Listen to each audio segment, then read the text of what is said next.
Song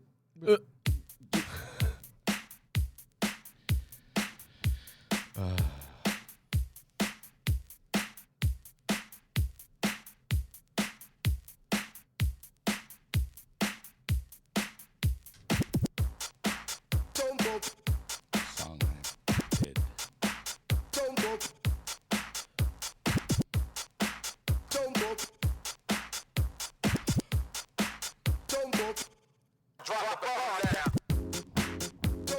Well, I guess it is that time, fellas. It's always that time. Right? Exactly. Whatever time it is, it's that time. Wherever you are, that's where you're at.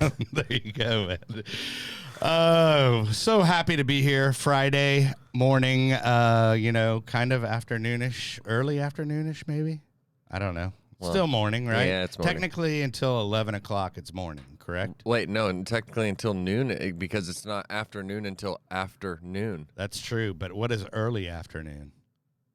Like 12:05? No, that's just afternoon. Well. Anyway, well, we will carry on this debate. But welcome to This Pink Cloud, Season 2, Episode 42. We're a show about sobriety, recovery, all that lies within. Like to put spotlights on different resources and, maybe instill some folks, maybe inspire somebody to get help, all that fun stuff.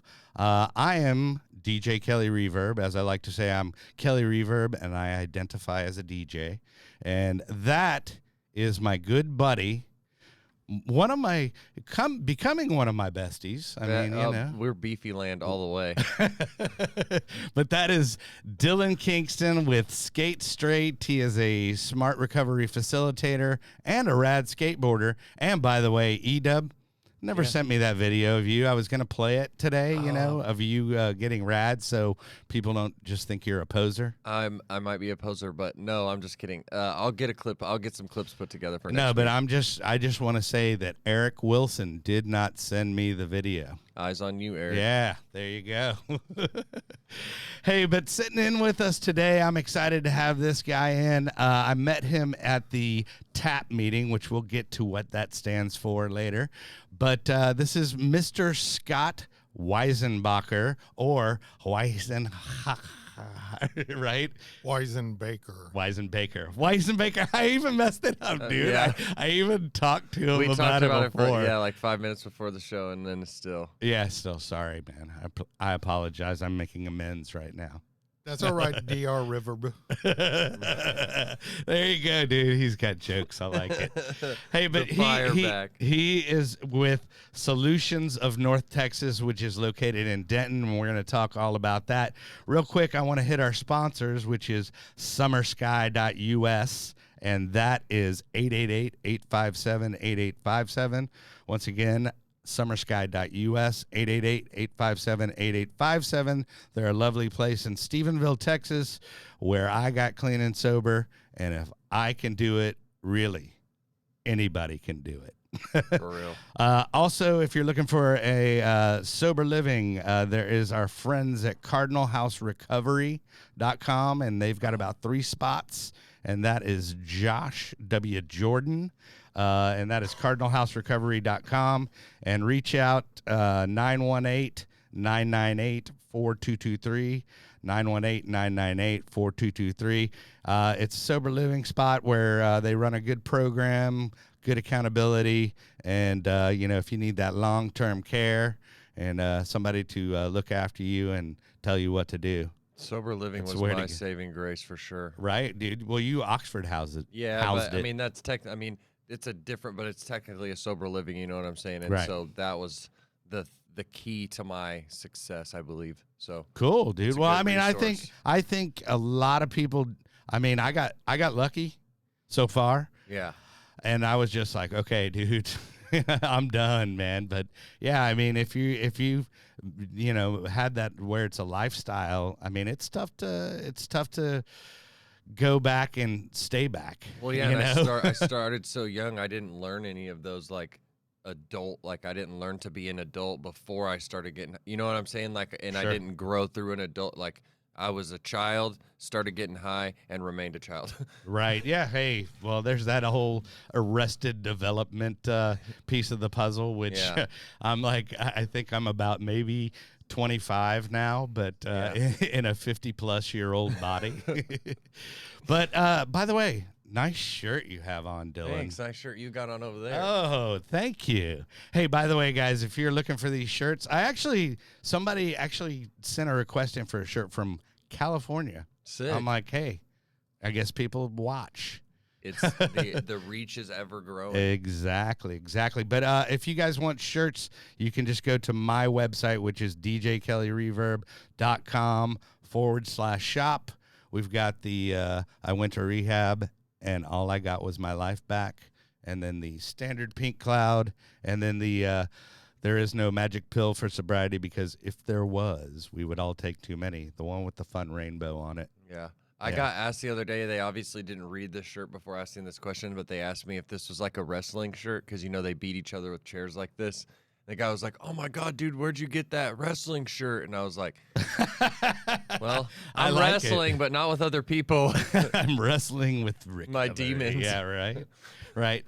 Well, now that we've excluded Scott, no.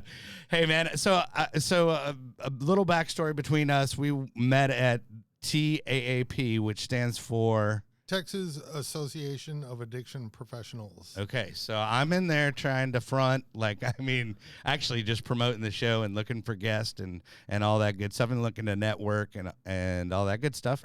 And this guy is actually chairing, and I'm just like, I don't know, something about him. It's like that weird kismet, you're like, I like this guy. Well, there's 80 people in one of these meetings. Yeah. And so then after the speaker is done, we have to go through and let 80 people stand up and introduce themselves. And if you let them, they'll talk for 10 minutes each, and we just don't have time for that. Yeah. So my job is to yell at people and get them to get through quickly. And it's kind of cool. It's my only real responsibility, and I've been doing it for years. I just kind of sit up there and screw with everybody. And right. It keeps me in front of everybody. So. Right. No, I love it. And because it gets to be like a CA meeting, dude, where you start having to do the timer, dude, the egg timer. Hey, I've always been a fan of the timer, man. If not, they'll go on for 10 minutes, and you're like, okay, well, we got 3 shares in today, and I appreciate you airing all your dirty laundry. I mean, us. myself, I identify as an addict who likes to hear myself talk. So, the timer is like a good thing for me. Right. You know what I'm saying? So, well, so anyway, Scott sends me this email, right, which I love, because I was like, oh yeah, I want you to do the show. So he sends me an email, and it is just titled "The Shit." And I'm like, well, I was already gonna have him on, but now it's a priority. Sold. Exactly. So I'm gonna just read down basically kind of your resume, if you will. So in the music industry, heavy metal for 15 years, which is great because I always promote fun and recovery. And absolutely. I mean, what's more fun than heavy metal? Absolutely. All right. And then, so out of control addiction to alcohol, cocaine, etc. And then this one piqued my interest. 42 arrests. That's good. That's good. That's pretty good, dude. I think that might be a show record. Yeah. I'm not sure, but it could be. Yeah. We'll have to have Brett check the tapes on that one, dude. Do some research, Brett, and get back to us, please. See if that is the official record. All right, so 2.5 years in Dallas County Jail, which would that be loose there, or is that?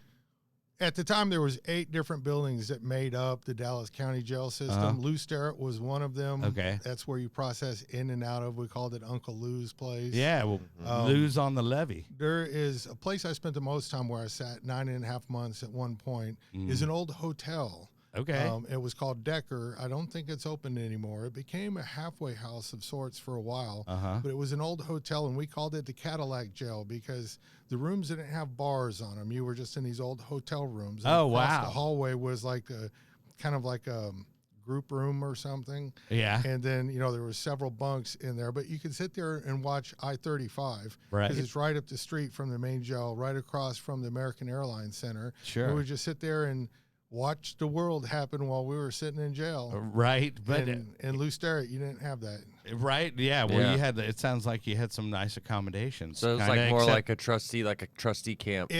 Well, I was never considered a trustee, but it was a lot nicer. There was another one called New Holland, which used to be a Ford tractor plant where they built New Holland tractors. Uh-huh. And it was just a great big warehouse. And once you went inside, it was like they had monkey cages, like the indoor exhibit at the zoo. Oh, you yeah. walk in, there's 4 cages. Each cage had 18 men. You go through a door, there's 4 more cages. And it was just a very long, still had the rail in the ground from when they used to assemble these things. Oh, wow. And you didn't see outside. You didn't know if it was light or not.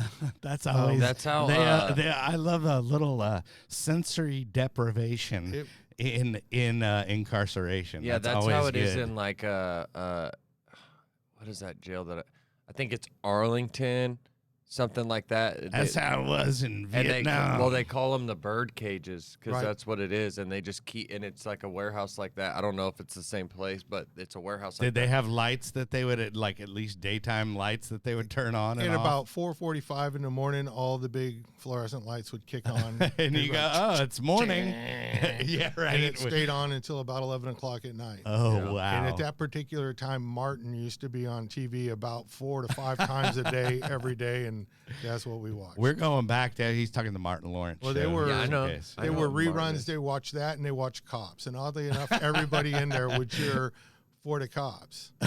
They'd be so like, man, funny. he's in the back. He's in the back. Get him in the back. That guy's a dumbass. Look at him, man. I wouldn't do that. And they would sit there and go, that's going to be my celly as they were arresting him. And I'm like, that guy's in Cleveland, and this is 10 years old. He ain't going to be here. Yeah. Right. He's already done his time. That's funny.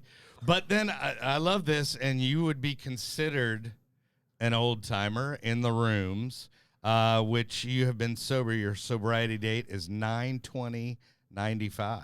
No, March 20th. If that it says 9, that's a typo. 3/20/95. Oh, okay. Well, then there we go, dude. I shorted you 6 months, man. That's all right. Yeah, but it is a typo. 320. I was 2 years old. Okay, we get it, Dylan. You're not old, dude. It's also the last time that I went to jail. So Yeah. Sweet. So it was a little forced sobriety for you? there's a man who I had this female judge, and she was nice to me. Uh-huh. And so the first time I got in trouble, and they said, you have to go back and see the judge. I thought, I was young and arrogant, and I thought, judge likes me. This is going to be okay. Sure. And I walked in, and there was a man up there. And he took one look at me and said, take that man into custody. And I'm like, what just happened? Where's my judge? And they're Yeah. like, that is your judge. He's now the district attorney of Dallas, John Crusoe. Okay. And he had this theory that I could never meet the terms of my release while I was in my addiction, that he could almost at will put me in jail. And he could do it as many times as he needed to, over and over, until I finally realized that my way wasn't working. Right. And I will tell you, on the 42nd time that I was in there, and just destroyed my music career, because Sure. you go to jail for months at a time, it's done. Yeah. I remember thinking that I'm never going to get where I need to be if I keep going to jail, and I'm going to have to stop getting high, because Right. every time I'd walk out, I'd be getting high within hours. Mm-hmm. So I'm alive today because of him. I didn't realize that I was the guinea pig for what would become the very first drug court in Texas, but that started in 97. I was in his courtroom last in 95. Right. And when I realized what he was doing, where I thought he hated me for years, and one day someone explained to me his theories after speaking to him, and I'm like, oh, he didn't hate me. He was trying to keep me alive. He And was trying to actually it help worked. me. So I went Yeah. down and got to talk to him 11 years later. And That's cool, man. at some point, I don't know why, how, or when, I never asked him to, but he went in and removed my felony conviction. Oh, So wow. it doesn't exist anymore. Wow. Except Dang. in the ether now. Because I was like, Right. not only have I been sober since the last time we talked, Uh-huh. I'm like, but guess what I'm doing now? And I had my place open for a handful of years, and Right. he was like, that's awesome. So Well, and I was That's just amazing. that was the next bullet point. I was going to say you opened Solutions of North Texas in 2006, which is outpatient treatment and supportive transitional housing. Sober living. Accredited by the Joint Commission. I don't know who the Joint Commission That's is. JACO. It's the hospital organizations. Oh, okay. The Joint Commission of Healthcare Oh, okay. Associations. So most treatment centers are either CARF or they are JACO accredited. Oh, okay. And we went the JACO route. And we were one of the, I believe we were the second facility in Texas that actually had our sober living that was accredited, because they said, hey, we don't accredit sober living. Mm-hmm. And we're like, we understand that, but the application said, tell us everything you do, and you're going to see them. They're all right here. And so they started asking us questions about it, and the level of support and accountability and education that goes on within the homes. They said, well, that actually rises to the level of accreditation, and we call that supportive transitional housing. I gotcha. Well, hey, I was going to ask you, actually, before we jump in and talk more about that, I mean, there had to be, I know it's all the incarceration, but I don't feel like I let you expound enough or tell your backstory of what it was like and how you became addicted and what you became addicted to. Yeah. Well, so I grew up in Collin County, right? Okay. And the first time I ever played in a bar, I was 16 years old. Mm-hmm. And back then the drinking age was only 18. But as I was walking up to the door, the bouncer was like, hey, you got an ID? And I just lifted up my guitar case. And I'm like, hey, man, I'm playing here tonight. He's like, my bad. You want a beer? And I'm like, yes, I do. And here's my ID, dude. Yeah, my guitar. Right. Everything changed that night, because I thought, okay, so I'm going from punk kid, which I was still punk kid, but from playing at parties and keg parties that the Plano police would shut down. Right. I was getting paid for playing in a club, and the rest of the guys in the band were older than me, which is how that all kind of happened. But I thought I just made the jump to professional musician. Right. And then I met a girl that night that was wiggling around. She was the coolest thing I've ever seen in my life. Tacky hair, tacky clothes. And she just came up to me afterwards and it said, you understand you're coming with me tonight. And I just remember thinking, this is the greatest night of my life. Right. Yeah. Why would I never not do this? Sure. And I spent the next 15 years running all over the country trying to get to where I thought I needed to be. The only problem was I kept getting arrested because, when that happened, I decided I wouldn't go to college because I was going to go to North Texas. There in Denton, because they have the #1 music school. Right. I thought, I don't need to do that anymore. I would go to school to become a professional musician, and I'm already there, so why would I do that? Exactly. And it became a series of watching people that I know die. And going to jail. When I hurt, I get incredibly drunk and incredibly high, and then I go outside, which was always my downfall. You go outside, you get arrested. You didn't just black out in your bed, dude. No, You had to like, go. I gotta go I'll check be some on shit Greenville out. Avenue, raising hell, and just trying to stir, because if I'm hurting, I want to go out and I want to celebrate my hurt with everybody. Well, hurt people hurt people. Yeah, that's And true. so, That is true. So that just it became more and more significant. And every time I got arrested, the police would be like, why don't you go get some help? Why don't you stop this nonsense? I'm like, why would I ever do that? Yeah. This is awesome. Yeah, I'm having a great time. Right. I don't know about you guys, but I'm having a good time. You just kept saying, hey, man, if you can't do the time, don't do the crime. And, and just it became the jail was a way of life. And you can actually get to where you're comfortable in the jail. Yeah, which like is a they sad call it state. institutionalized, Right. which I've seen that happen to people. And, you have no concerns. You don't worry about where you're going to stay, who's going to pay the bill, where your food's coming from. You don't have to really worry about anything. And then the door opens one day and you go back out into the world and you desperately don't want to go back, but you have no skills, kind of like what you were saying.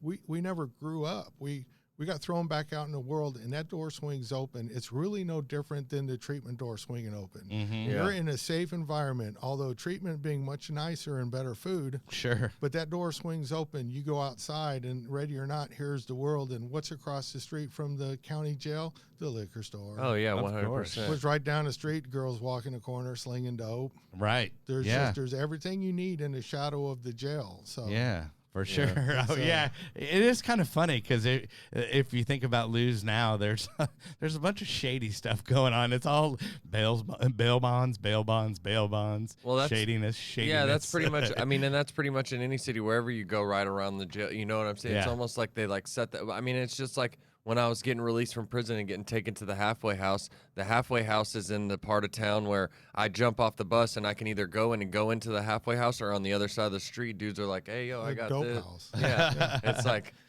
so it's like crazy. Yeah. Well, I remember my dad telling me one day, he goes, if you keep getting arrested, you're never going to get a good job. And I'm like, but Dad, me being arrested, that makes my resume. Yeah, He's like, I'm a explain rock that to me. That star. gives I'm me like, street cred, you know what Dad. they call a rock star who's never been arrested? They call him a poser. And I'm like, nobody can ever accuse me of being a poser. And That's true. he just thought, oh my God. But oddly enough, all of those arrests, everything I went through, all the people I buried, it perfectly got me prepared for what I do now. So. Yeah. absolutely. Well, and that's kind of what I wanted to jump into. I'm glad we got that backstory. But, a lot of people that come out of recovery automatically say, oh, okay, well, typically it's like, oh, I'm going to be a, LCDC, and I'm going to be a drug counselor and help people because I've got my experience now. And then a lot of people say, oh, well, I'm going to start a sober living and blah, blah, blah, and all this good stuff. Well, this guy actually did. Yeah. So, and I mean, I think it's great because, of your background.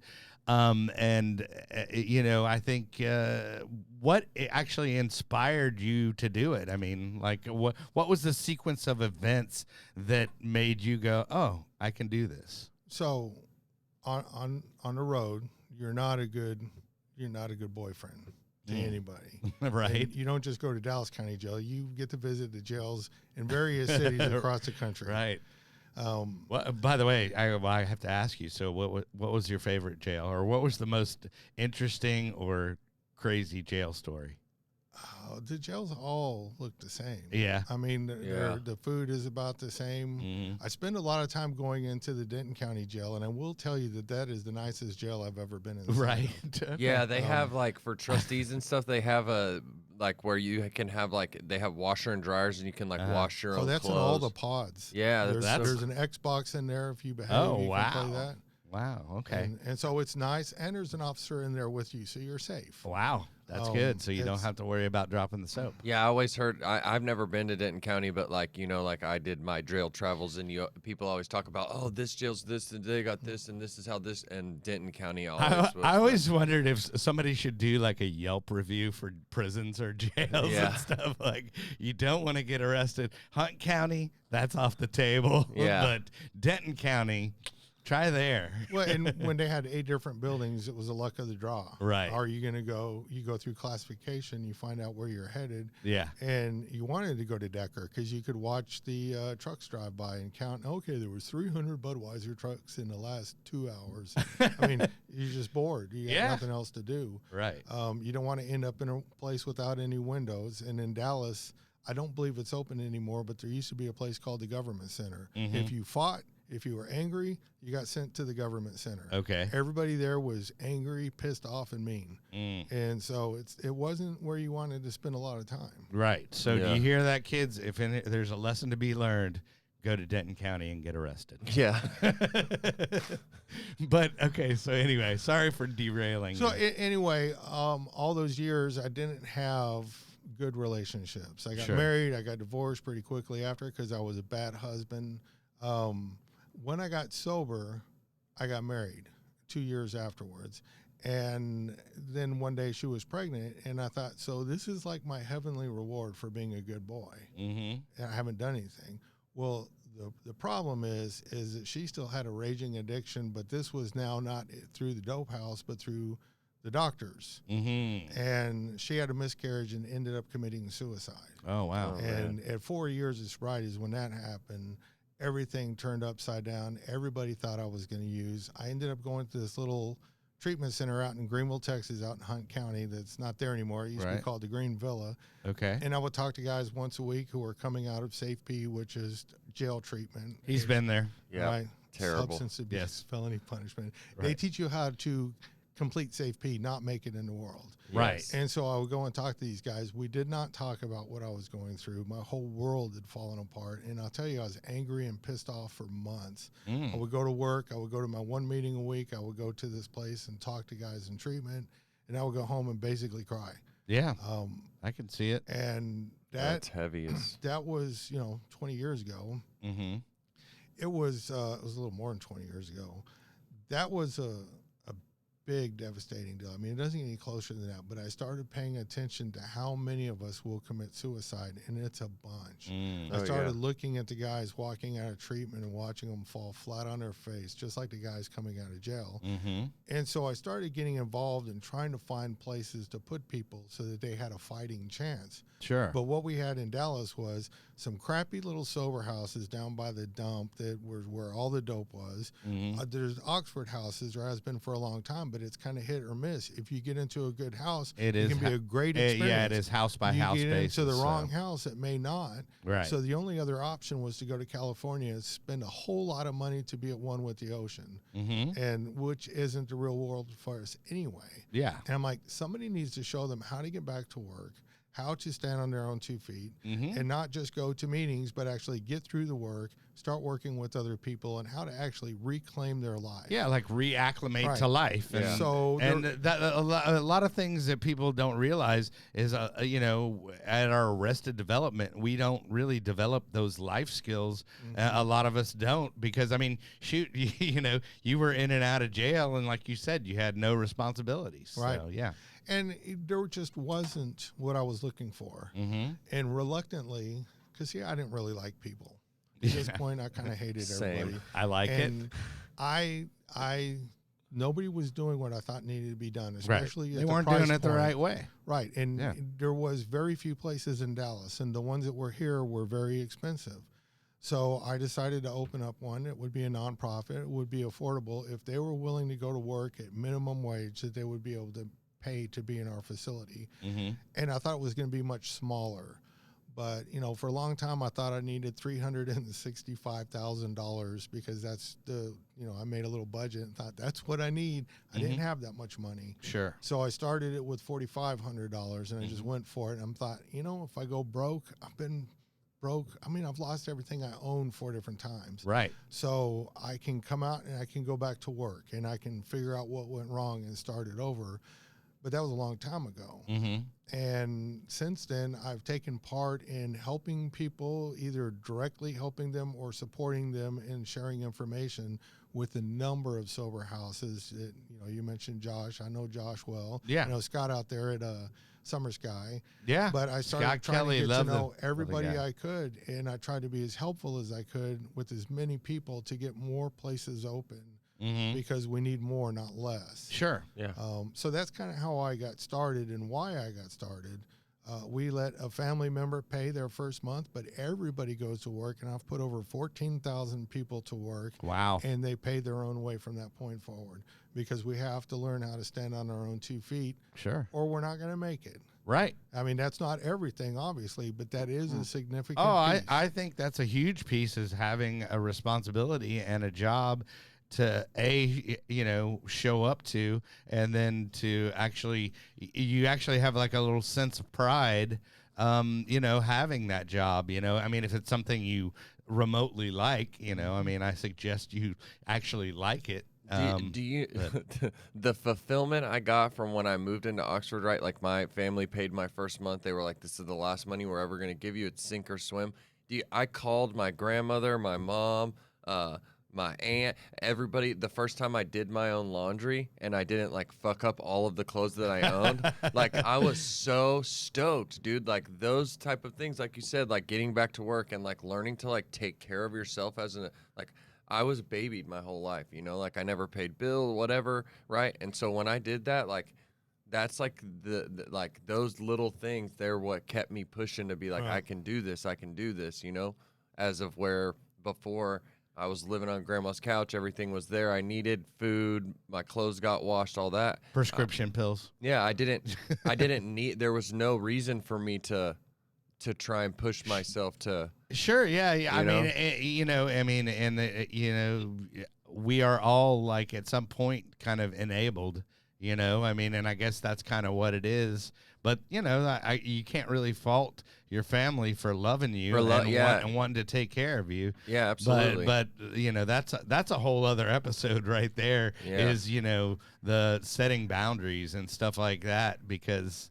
I mean, without those boundaries, you'll just be surfing grandma's couch forever. Yeah. So, And So what's your next little point there? Your next little bullet oh, point? well, the next point was going to be, I saw okay, we were talking about, how many people do you employ now? 20. 20, okay. And it's all, what is it? You have counselors and like what would the job description be there? I have a number of counselors. Uh-huh. I also have my support staff, which is mostly made up of people who at one point or another I either did an intervention on or they came through my program or both. Okay. And we have very little turnover. So I've got a girl who came to me. She just celebrated 10 years as staff. Oh, wow. So she came to us about 11 years ago. I've got another guy with 9 years, and we just have very little turnover because I've got a little hive of badasses over there. Yeah. And they've all got the experience. So it's really kind of cool. And because I've got such a great staff, I'm remarried. My wife works with me. She's our admissions director. It's wonderful, but I get to do stuff like this because I have a hive of badasses doing their job. Oh, yeah. So it allows me a lot of free time to be involved with different things, to get out and get the word out, because I've never had a marketer. Right. I'm our whole marketing department. I'm Sure. our executive director. I'm also the one that does all this stuff with court. Well, that I serve on 3 different drug courts. And so there's just a lot. Well, I was going to say there's something to be said for basically a place that the majority of your employees are alumni. So an alumni run place. I love that. So, and how big is y'all's facility? I house 52 men and women. I also have a small. We're trying to enlarge. I bought 5 acres in Denton, so I've got room for a whole campus. We were going to start building some more stuff. We ran into a little snag, and then the COVID came and shut everything down, and we're getting everything back together. My board is very helpful with that in helping me get this back on track, because we need to build more. But I also have a small duplex where we call it our return to monitor house. One of the courts I serve on is a family drug court, and we have 2 families that we can work with at a time. There's more housing that's needed, but I have a little duplex. Frankly, I was going to tear it down because there was a bunch of people in there doing dope when we bought it. Right. And once we got them out and we walked the property, it was nasty, but it just really needed to be fixed up. A little TLC. Yeah. It was in good shape. It was just ugly and had a lot of, we tear stuff up. Right. Yeah. So a good remodel to it, and I get to do 2 families now, 2 single moms with their kids that have had their kids taken away from them and then given back to them. And they call that phase, when CPS gives you back your child, they call it return to monitor, because for the next 6 months, it's almost like CPS probation. They can show up at any time and check the status of anything in the house. So you need a safe place that they'll approve that's yours, where you're not just somebody's roommate. And so it's great. We wish we had more of it, but we provide 2 That's homes. really Is that where you're going to expand, or which I need to expand my women's program. Okay. And we just need to expand everything. So, Yeah. and when we're done with this campus, we want it to be, the women down on one side, the men on the other. We want to have like a park in between. and Sure. So It's- kind of it's like pretty cool. like how Nexus has like they're like a campus, and they have all that stuff in the buildings in between and stuff like that. Somewhat like that. Essentially. Somewhat That's cool. like that, but for women and men. Yeah. Right. Well, Yeah. I'm just saying the layout. That's really cool though. I think that's Yeah, sick. for We sure. used to be concerned about having them all on the same campus, but we've been doing this for a long time. Right. And we've got very little trouble with our men trying to hook up with our women. Sure. I mean, typically when that's happening, it started in treatment. And then, you know, we get 2 or 3 people at the same time from the same treatment center. We got to take a good look at, okay, what's going on here? Mm-hmm. You know, especially like we're going to go and be in love. Little recovery romance, dude. Next thing you know, you got sober house babies. Yeah, right. Yeah. Exactly. Hey, real quick, I want to go ahead and give out your website address, which is sontx.org, right? Yep. sontx.org, and that'll take you to the website. I wish we would have pulled it up in Google Maps, and we could have done The street the view. flyover, and Yeah. go, and this is where we want to do that, and this is where we want to do that. Well, and it's, you know, anybody's welcome to come up and see our place. It's pretty cool. And anybody who has a facility or wants to open a facility, man, I'd love to talk to them about it. Right. I don't want to overstep and tell them what to do, but if they Sure. want to ask, there's a lot of pitfalls that I've come through over the years that I can help them with. What would you? Okay, so then that leads to my next question. What would be your biggest advice to give somebody who wants to start like a sober living or, a Well, facility? first of all, if you want to do it, Mm-hmm. you can do it. It's a lot of work, Sure. but there's a lot of people that will try to talk you out of it. Mm-hmm. If you open up and you think you're going to get rich, you're doing it wrong. Yeah. Right. If you think that the treatment industry is just going to keep you full all the time, you're also wrong. You got to get out there and start hustling stuff up. I called the police department the day after we opened to let them know, hey, look, I'm still afraid of you guys, but the guys I'm going to be working with are Right. terrified of you. Right. I did not realize that those people that I talked to would become my friends Sure. and that the police become our biggest advocates. I also called the defense attorneys, and I went and speak in front of the defense bar saying, hey, look, you get me involved with your guys, you got a better product for court. Mm-hmm. And then over the next decade, a bunch of them became judges. Mm-hmm. And because we were already friends and already working together, then they started saying things like, hey, we want to do a drug court. I'm like, man, I want in. And I'm Yeah. like, that's why I'm telling you, I need you because you're the drug guy. Sure. Yeah. And Yeah, so absolutely. I'm on our first offender court, our felony drug court, and then our newest one, which is now 4 years old, is our family drug court. Uh-huh. And I absolutely love working in the legal When you community. and just for the people out there that don't know, what when you say drug court, what does that mean? So in felony drug court, if you're looking at going to the penitentiary, but you're asking for help, then we will try this. We will put you into a 18-month to 24-month program where you're going to come to court twice a month. Mm-hmm. And we're going to get all, the good news is you're inviting 20 people into your life. The bad news is you're inviting 20 people into your life. Right. And so my role is to make sure that they get connected to a sponsor, that they start taking people through the work. If they need, if they start going sideways, we already always see the relapse before it happens because of their actions. So sometimes yesterday in felony drug court, I put my foot in the ass of about 3 people, Mm-hmm. and they're mad at me, and I don't care. Right. And I told them I don't care if you're mad at me because it's like what you're doing right now is stupid, and it's going to bite you in the ass, and you are going to get high. And if you're lucky, you will go back to jail, but you could be like one of the other participants who didn't want to listen, who we had to put in the ground. Right. Yeah. Yeah. And so it's not, if you don't want to be here, get up and get out and let somebody else be here. Sure. Now, family drug court, CPS is taking their children. They're trying to get their kids back. My role is the same. And I meet with them every week. Yeah.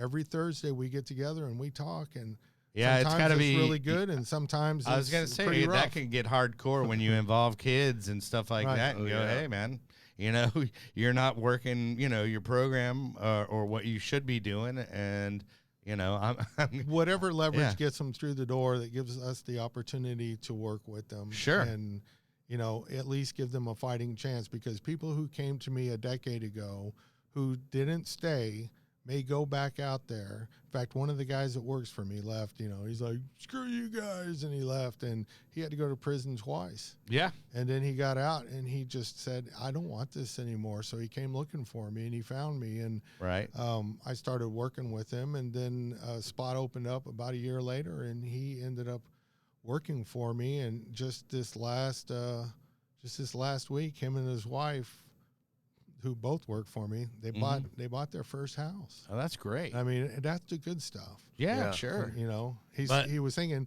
this should be like my third or fourth house, but it's my first house. But the cool thing is he's not dead. He's not in prison. He bought a house. Yeah. He's married. He's having a great life, and he's working with people. Right, right. And I mean, honestly, at some point, probably even yourself, people would have gone, oh, dude, just lock this guy up and throw away the key. And I'm just like, you know, but people deserve the chance to recover, you know, and I love that you're affording that opportunity. Well, I'm alive because of the Dallas Police Department and Judge John Crusoe. Right.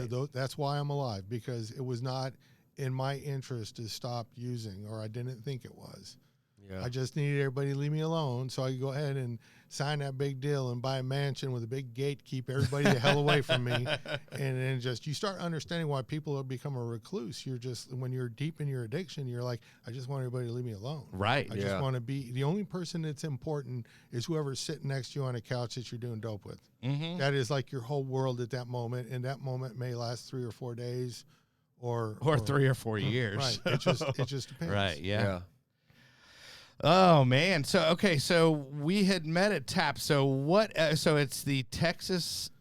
Go ahead, give it to me. Texas Association of Addiction Professionals. Okay, and you have been a board member for 10 years. How long has that been? How long has that been around? Actually. Oh, it's been around for a long time. Okay. The first few times I went, there was like 3 people there. Right. And I was like, I don't know about this, and I didn't go for a little while, and then I started going back. And over the years, it's grown. There's some significant reasons over the last several years why it has grown to be so big. But there's a Fort Worth chapter. There's an Austin chapter.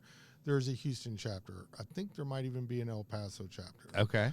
But it's a marketing lunch. There's always a CEU, but it's a great way to, because it's all about relationships, making connections. Just like I did in the legal community, I make connections in the treatment industry. Right. Because when I look at where my people come from, and before COVID, we were on a wait for 3 years straight. And a lot of them are coming to me. Police are bringing me people. The courts are referring people. The treatment centers are referring people. Right. And you can't make your round one time and say, hey, this is who I am. Here's my card. Look at how badass we are. And then never go back. You got to get out there and you got to. And it's forge relationships. It's just relationships. Yeah. So when I get to go to TAP and stand on the stage and yell at everybody, nobody goes to TAP and doesn't know who I am. Yeah. They may not like me, but they know who I am. Well, I automatically know what you do. I automatically liked you. I did. I mean, I just have fun. He's a likable guy, man. No, he's just real. He's real, and he's been there, and he's done that. Well, and the cool thing about recovery is you're supposed to reclaim your life and have a good life and be happy. I love it. I don't need to tell you that I'm happy. It comes across in who I am, whereas I used to be miserable. Yeah. And I'm not. I mean, life is cool. So why not come to Frisco in the morning and talk in a microphone for an hour? Right. That's what I'm saying, man. It's funny. I was talking to somebody about that, how you said it, like, I don't have to tell you that I'm happy. It shows, right? Like, and it's the same thing with, like, I remember, like, trying to get clean so many times and whatever, and I would always tell people, oh, I'm doing so good. I'm doing so good. You know, you see people and you're like, yeah, I'm doing good. And, like, now I don't have to tell people that. Like, they're like, they can see it. You, like, radiate that when you're doing well and, like, you're not getting high and doing dumb shit. Like, people can just see it. Like, and I think that's one of the coolest things about recovery. Right. Yeah. You don't have to tell everybody. They say that, don't they say that in the big book somewhere? You know, people just, notice, they'll notice a change because I've had people, come to me and just go, there's something about you is different. I was like, I'm not hungover. I'm not shit-faced right now. And I don't have diabetes anymore. Isn't it crazy that when somebody's using, everybody knows they're using, but then once they get clean, they're like, hey, don't tell nobody. It's like, they know. Yeah. You were high, and now you're not. Yeah, man. That's why I'm okay with the fact that I was addicted to alcohol and drugs. I mean, that's okay. I mean, I like to put it out there because if there could be somebody out there watching this that it inspires and goes, oh yeah, dude, he was a tremendous slouch. Yeah. And now look what he's doing. So well, and when I was in my addiction, right, like I thought everybody got high, like, you know what I'm saying? And now that I'm out, like, I realize, like, fuck.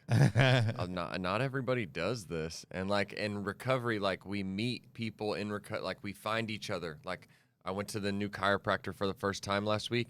The dude that's like adjusting my back, he's got 17 years clean. You know what I'm saying? We like find each other. It is weird because once you get sober, you just get that vibe, dude. It's like like a sober Spidey sense, dude. And you're like, that guy used to shoot heroin. Yeah.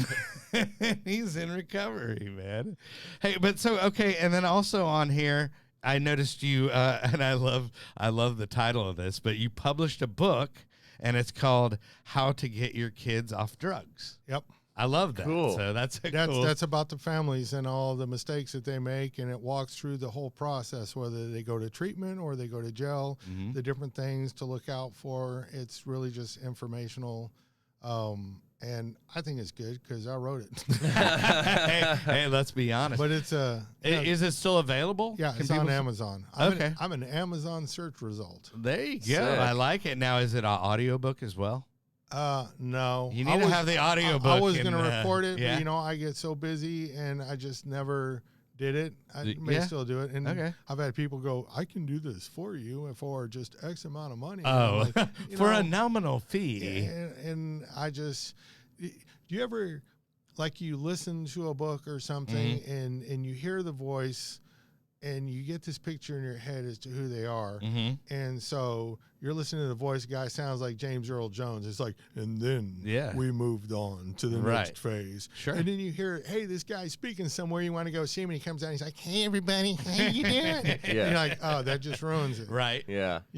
Well, the only for the audiobook, I love to listen to books when I'm driving. Right. So, but that's really the only plus. But I can see how you're kind of like. Well, it's like when you watch movies that are dubbed over and the voices don't match. Right. And you're like, that guy does not sound like that in real life. Right. Yeah. You need to find the person that sounds like your book. Well, it's him. He wrote it. It's and I do a lot of recording. I just don't do a lot of voice recording. Right. I gotcha. Okay, so before we get to the fun part of recovery, because he has a heavy metal band, and it's called Punch Monkey. And I don't know really if it would be what I would consider heavy metal, but more of a heavy groove. Okay. Well, whatever it is, it's music and it's fun, right? So one of the guys I'm playing with, we got together right after high school. Not my first band. Sure. But, one of our friends was killed in this horrific alcohol-fueled accident leaving a lake. And so we got together to write a song about him. And, I wish I could say it was my first friend, but we were already stacking bodies at this point. And so we got together to write this song, and it went real well. So we played together for a while, did some festivals, and then we kind of went in our separate ways. I think I got arrested. He broke up with his girlfriend. We just kind of drifted apart. And about 6 or 7 months ago, we kind of ran back across each other and reconnected and thought, hey, let's get together and see if we still know that old song. And we just started recording. I had been recording a bunch of recovery music, but I got together with him, and so we put this band together. The drummer's one of the guys that works for me. He's a phenomenal drummer. Now, are you you strike me as a lead guitarist / No, actually, I'm the bass player. Bass player, okay. Now, the music that I recorded, my own stuff, I play everything that you hear. Okay. But in this, I'm playing. Peter is the guitar player and I'm the bass player, and then the guy who works for me, my operations director, a guy who's been with me for 9 years, he's a drummer, and he did go to UNT, and he played with people like Nora Jones and Edie Brickell, and so he's got some skills that are mad. He's got a skill set. And so we were making some changes, and I'm like, hey, why don't I bring Jason in? And it just worked. And so our first time that we're really playing out is this new unit, which is fun because one thing we missed, you missed being on a big stage in front of hundreds, if not thousands of people. There is nothing like that. And so sadly enough, the Rail Club is about to close down, but we're doing a benefit concert at the Rail Club on the 13th. It's called Sweats for Vets. And so it's really cool. And we're going to try to just get out and play once a month. Our plan is to work with the contacts that still remain in the industry. Is, when you've got a big national band coming through, they always tap a local band to be the opening act. We're all married. We all have careers. Nobody wants to go back on the road. Right. But being able to open for a national act on a big stage, that's cool. And Oh, yeah. especially when it's done, you hang out with them, and it's like, okay, we'll see you guys later. All They right. get on the bus, and it's like, I'm going to go home and sleep in my bed. Right, Yeah. right, and, right. and it's just it's a fun part of the life that we already have. I'm Sure. not going to give up what I do during the day Right. to go around and play different little places. No, I get it. Yeah, Yeah. but I mean, and this is something I always stress on the show, like is just having fun in recovery and being happy in recovery and doing, what makes you happy, which is like for you, it's music, right? I mean, and there is nothing like thousands of people watching you. Even though you get to the point where you hate people, you yeah, don't want to be around. You have this separation. You're up Sure. here, they're out there. Right. But how many people make a big enough crowd? There's no such thing. yeah, Yeah. right. The more the I hear better. you. Hey, Brett, do you want to? Can you pull up that link for us, and we will check out some of the heavy groove, not heavy metal. Well, it's a matter of taste, I guess. Yeah. But Punch Monkey, I like it, and with the cigar. You gotta have. Oh, and I brought you something. We'll get to that in just a All second. right.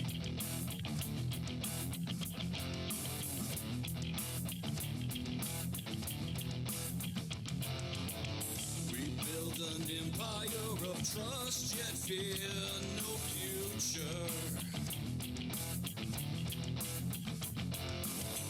Imprison yourself with the greed from the hands of false prophets.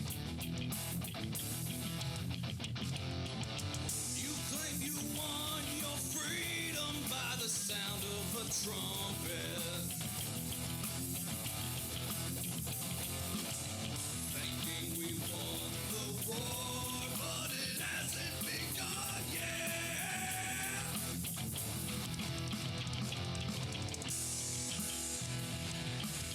Where is your victory?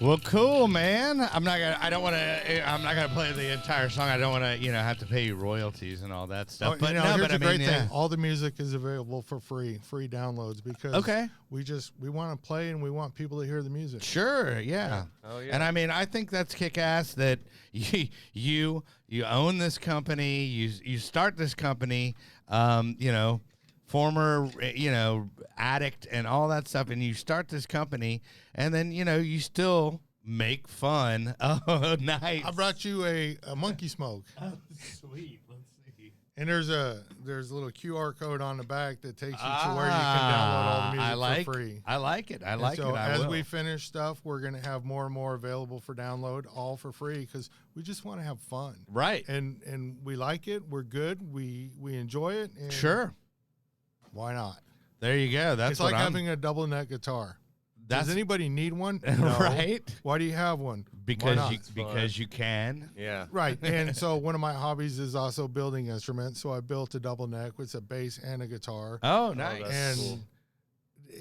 It's I wish I why would have not? known. I would have gotten a picture. I need to build a second one so I can win to Peter because he also plays guitar and bass. And our idea was we just switch back and forth multiple times in the song just so people are like, what are they doing? Why do they keep doing that? Is he playing guitar? It's Playing a just bass? that is Guitar. an instrument of excess. There is no reason for it's in the same line of thought. Yeah, of there is my a amp goes up to 11. there is a reason because it's rad. Right. And so they're heavy, they're bulky, they're awkward, but you know what? Why not? Yeah. All right, so That's cool. I also want to just get that the address where people can contact you, and that is sontx.org, right? Correct. Okay, and then is there a number you want to give out? Sure. As far as people reaching out to you, 940 mm-hmm. because we're in Denton. Gotcha. 898 6202. Okay.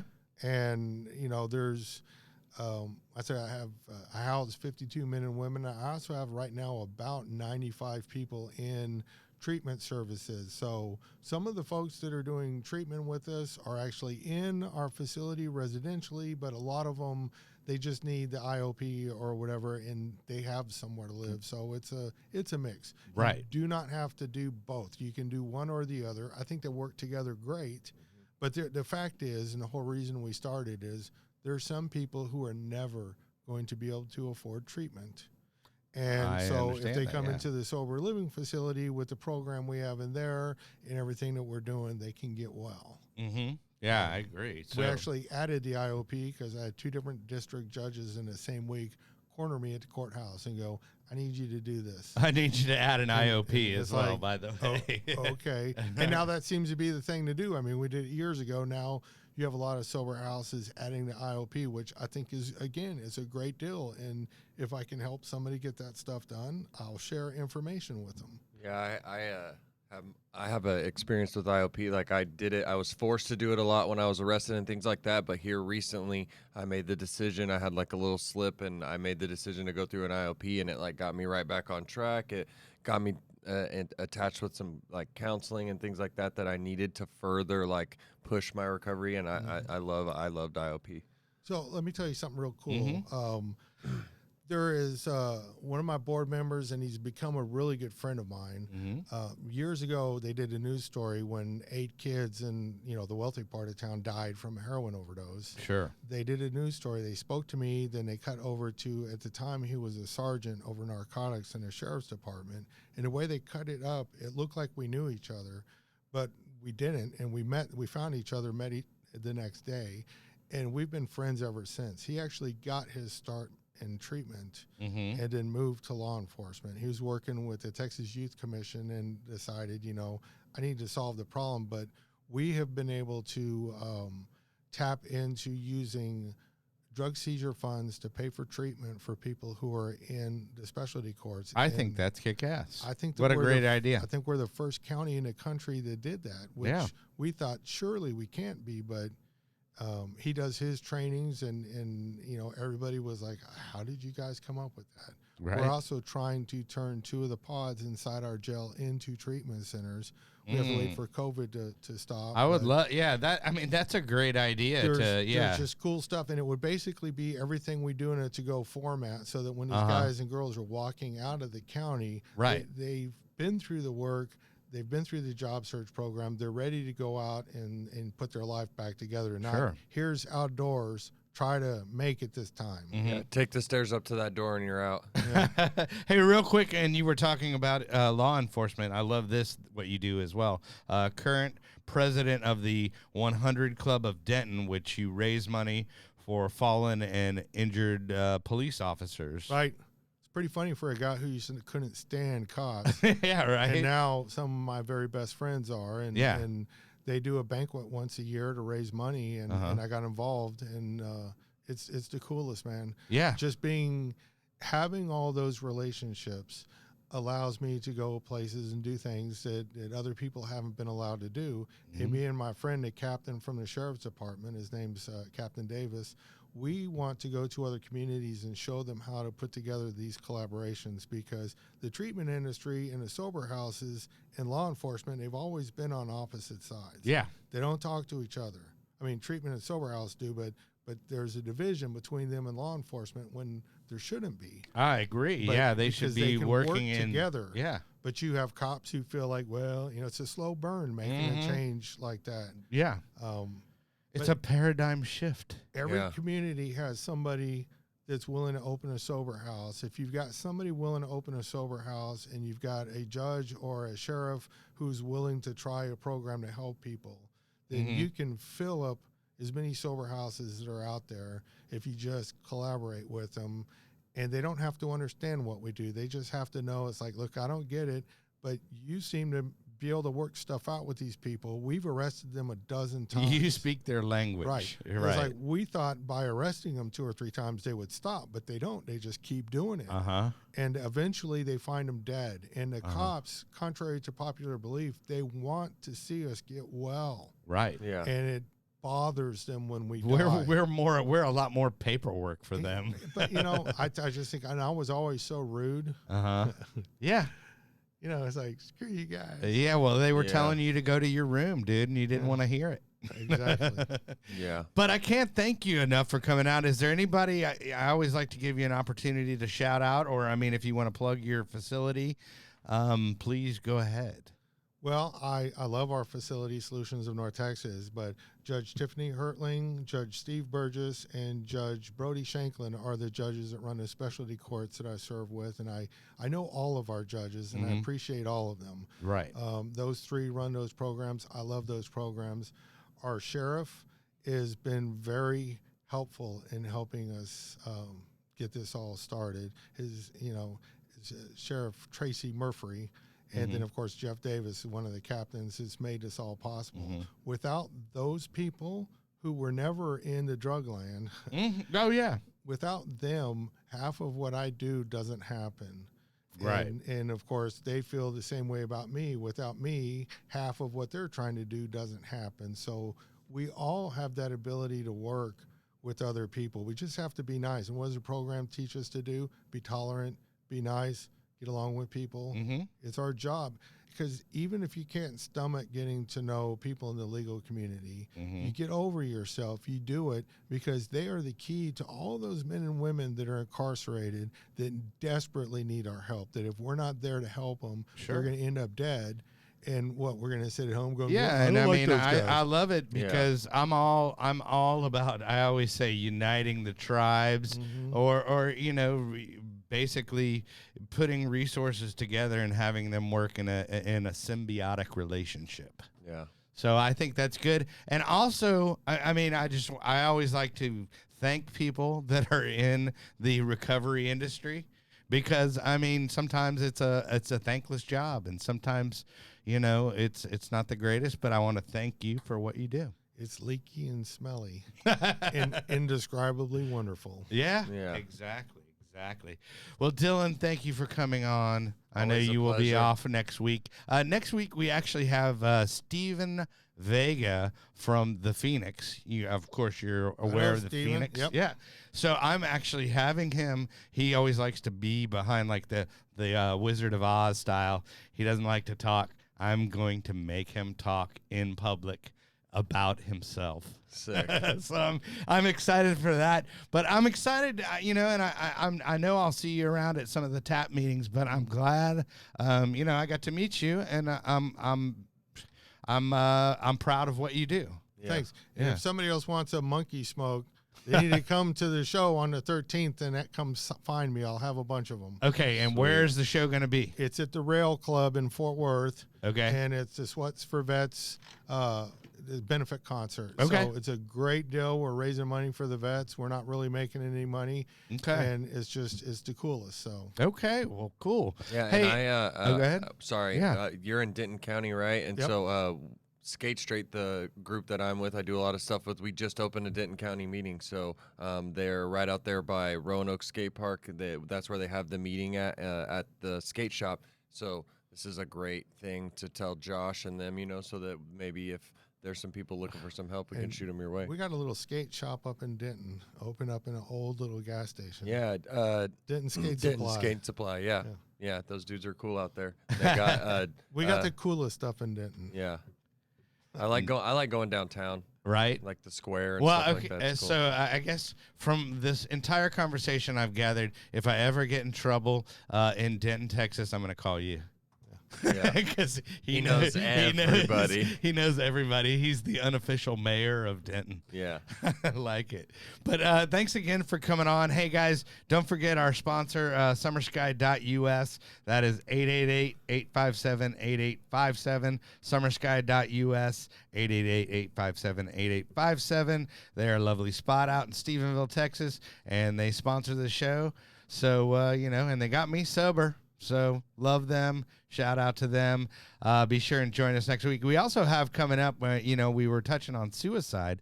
The 19th, we have Miss Texas, the current Miss Texas, coming on to talk about suicide awareness and prevention. So I think that's an important part of recovery and being aware of it. Sweet. But thanks again for coming out. Brett, if you would, Maestro, please play us out. Be sure and join us next week. And remember, kids, there is no magic pill for sobriety, because if there was, we would all take too many.